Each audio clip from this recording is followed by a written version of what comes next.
This is such a high risk. We see people saying, oh, we mustn't have these wet markets. Yeah, you're right, but we also mustn't have factory farming.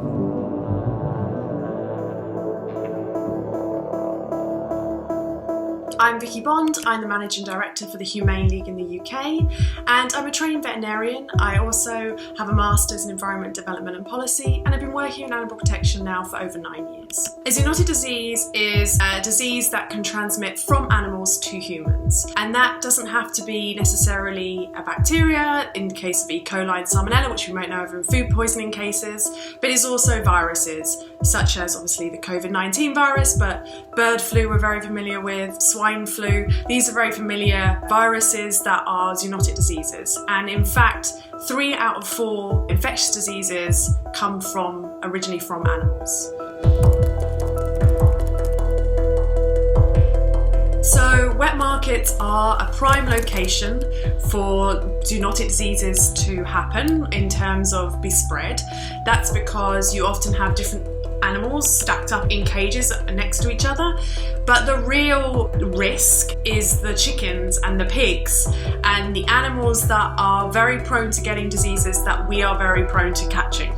And so yes, wet markets are a problem, but factory farms are also a major problem, and that's because there are tens of thousands of animals all confined into these small spaces under stress, much more prone to catching disease in the first place, and they often get diseases like influenza, like the flu, so bird flu or swine flu, that is more easily contractable to humans than say other species that may get diseases that's less easy to be contracted.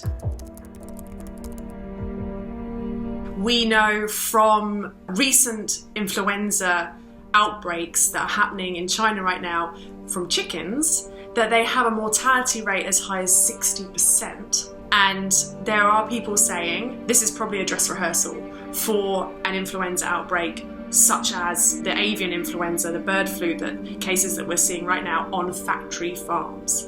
Those are the same factory farms that we have in the US, they're the same factory farms as we have here in Europe.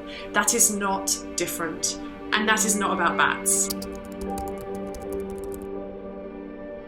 Factory farms are like a vat, and that's simply because you have vast numbers of animals, so we're talking of tens of thousands of animals in the case of chickens, or thousands in the case of pigs, in a confined space. They're under stress because they're in barren conditions, they're filthy, and it is the perfect place for disease to run rife. These animals also are all one breed. Their genotype is not very varied, and what that means is if one animal gets infected, it's very likely to affect all of them. And so you can get a disease that comes into the shed and infects all the shed, and then the worker will come in, become infected from the animals, leave the shed of course to go back to their family or whatever, and then spread that disease. We really have to stop factory farming. It is paramount in securing our future against these pandemics. I think now, while people have been talking about infectious diseases, zoonotic diseases being a risk, bird flu or swine flu, I think it's more obvious than ever. We also need to consider it. And finally, there's antibiotic resistance, which is something we should really be worried about. And we know that 700,000 people are dying every year from diseases that can't be treated by antibiotics anymore because they become resistant. And antibiotics are used widely in factory farms. We need to end factory farming, not just for the animals, but also to prevent the next pandemic.